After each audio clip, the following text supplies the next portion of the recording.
Am I the a-hole for telling my dad he wasn't going to be walking me down the aisle? Me 28 female and my husband 34 male got married 2 days ago. My mother and stepfather walked me down the aisle. Backstory. My father 48 male and my mother 47 female had me when they were very young. They were both in conflict for the first couple years of my life and my dad ended up leaving us. My mom went through a court case and ended up getting full custody of me, which wasn't that hard as my dad was nowhere to be found. A year after getting custody of me, my mom met my stepdad, 50 male, and fell for him immediately. They dated for a couple years, then eloped. My stepdad legally adopted me and we were one happy family. When I was 15, my mother told me that my birth father had contacted her and was trying to get contact with me. She told me I didn't have to meet him if I didn't want to, but she thought it would be good for me to know my father. I decided to meet with him, and he explained that at the time he was not financially stable enough to take care of me, and it was draining on his mental health, which is the reason for him leaving. I forgave him as he is still my father and I wanted a relationship with him. I started meeting him once a week and started building an okay relationship with him. I still wasn't 100% sure about him, but I wanted to give him a second chance.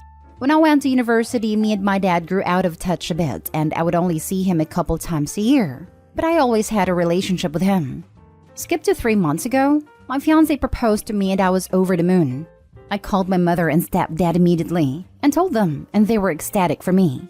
I asked them at a dinner a week later if they could walk me down the aisle and if my stepdad could give me away. They said yes, and my stepdad was so overjoyed that I thought of him that he even cried when I asked him. A few days later, my dad called me, fuming. I'm just gonna write how the conversation went. Him, how could you not tell me sooner? As your father, I have a right to know first. Do you know how embarrassing it is to know that I found out at the same time as some random friend of your fiancé? Me, I only told a few people. And that was because those people were in the wedding ceremony and therefore needed to find an outfit quicker than the people I sent the invites to. Pause. Him, but I'm walking you down the aisle. I am in the wedding ceremony. Me, my mom and Josh, stepdad, are walking me. Him, you're supposed to be walked by your father, not some tramp your mom found on the street. Me, he's not some tramp. And legally, he is my father. He adopted me while you were God knows where after you left me. He's more of a father than you ever were and ever could be. He hangs up. He responded to the wedding invite with a cannot attend and hasn't spoken to me since. I don't know what to do as I do want him in my life. But should I have just let him walk me down the aisle? Now for the top comments. Not the a-hole. His reaction says everything about him. It's not about you at all. He can't take back those life choices or redo all the missed years. He now sees the consequences and they hurt. That's his problem, not yours. The guy's probably more concerned with how he would look if his daughter rather have her real father walk her down instead of her bio father. Shows what kind of self-centered man he is. Couldn't be bothered staying in touch with his daughter because me. And now he expects to walk her down because he is in her life for some years again. Again, me. Also talking down on the man that raised his daughter, instead of being grateful that the guy actually cared enough about Opie. The man only cares about himself. Not the a-hole. Your birth father chose to leave you and only got in touch when your mom was done with the difficult parts of having a child. Your stepdad is your family. He raised you. Of course you want him to walk you down the aisle. Agreed. I have a cousin who justified leaving his wife and infant daughter with similar logic. The financial pressure was too much and messing with his mental health. He treated his family like a gym membership he couldn't afford and just canceled it. This cousin is the most obvious narcissist I know. I know a few who I think are more toxic/dangerous but less obvious about it. So it's no surprise Opie's dad is a self-centered a-hole. He prioritized himself above his family when he left them and he obviously has not changed since. Next story is titled, Am I the a-hole for saying that my sister will always be a priority and I'd put her on the same level as my own kids? I, 34 male, have a sister Caitlin, 21 female. We have a decent age gap. We're technically half-siblings but never used the term. Her dad left her before she was born and our mom died when I was 22 and Caitlin was 9. As I'd essentially helped my mom raise her, I gained custody and continued to raise her. I adopted her when she was 12, and while we do still refer to each other as brother and sister, she will always be my first kid. I changed her diapers. I started clothing and feeding her long before our mom died as our mom needed help financially. I was there for every nightmare, temper tantrum, survived the hormonal teenage years. She's my kid, no doubting that. Caitlin is at college now, but she still lives with me on breaks. I've been dating my current girlfriend, Abby, 32 female, for 8 months now. We've began talking about the future, what we see for ourselves, etc. I mentioned that it was important to me that Caitlin always had a home with me, that I'd always want a room set aside for her, etc. Abby was somewhat hesitant and asked why. I told her that if anything happened, I'd want Caitlin to have a safe place to land. Abby doesn't like that. She asked what happens when we have kids. I said I could care for all of them, but Caitlin is my first kid and should be a priority. Same as the rest. I do the same for any kid we had. Abby got pissed and said our kids would be my real kids and they should come before Caitlin. I refused. She told me this was wrong and I'd be a horrible father if I acted like this. Our hypothetical kids deserved better, etc. Am I the a-hole? Info. Buy a room set aside for her. You intend to have separate rooms for every kid you take care of? That can get unwieldy very fast. If you're saying that you want a general guest room that Caitlin can use anytime she needs it, that's one thing. But her own room that's only for her when she's now an adult and theoretically wouldn't be living with you? That seems a bit of an overkill. Most people can't or won't do that for their adult children. Because, well, they're adults. Yeah, it'd be more like a guest room. Though, of course, my biological kids will also have their own rooms to fall back on. It sounds to me that you and your girlfriend have had a major miscommunication about all this then. The girlfriend didn't object to having a room set aside. She objected to the very idea that Caitlin would have a place of equal importance and similar character in Opie's life to their hypothetical future children. I don't think that's a miscommunication. Not a-hole. This is the red flag you need to move on. This isn't someone you want to build a life with. Here's the thing. Opie really needs to think through what does it mean to have a room dedicated to an adult. Not now, but at some point, in your home.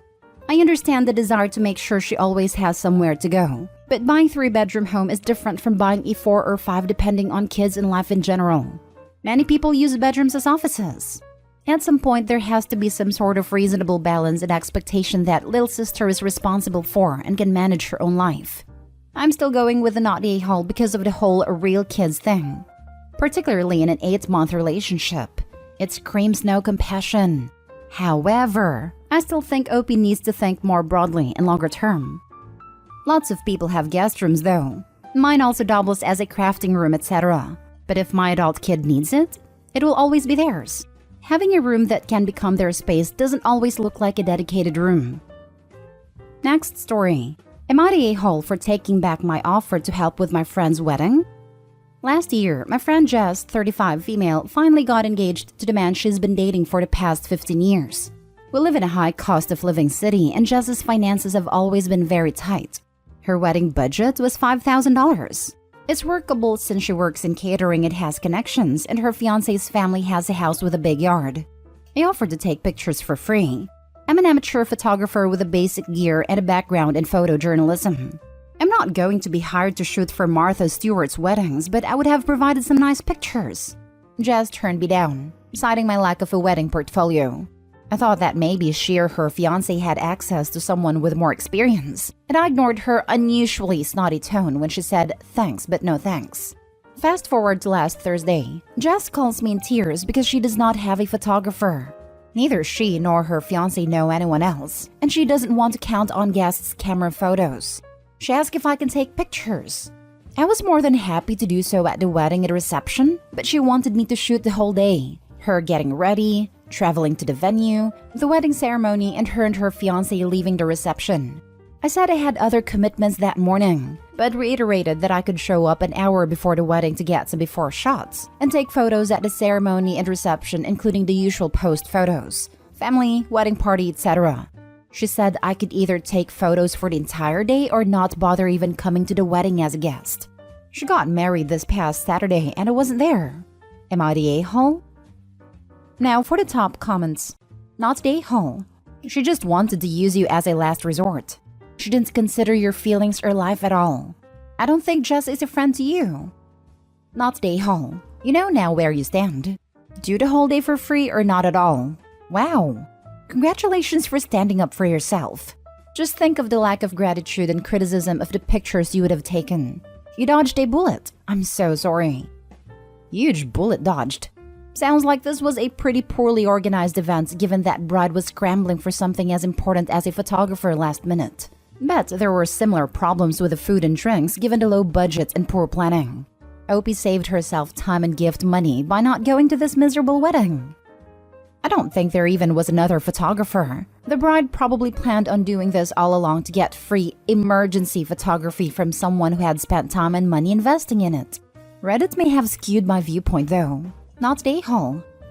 Let me see if I understand this correctly. So you offered to do her whole wedding for free and she said no, only to call last minute and demand you come and work a full day. Worst yet, when you offered to do your best, she rescinds the invitation to the wedding because your insanely free offer isn't good enough? Yeah, this isn't an AITA question. This is a why the heck was this person considered a friend to begin with question. Not the a-hole and please get better friends. You seem like you deserve some great ones.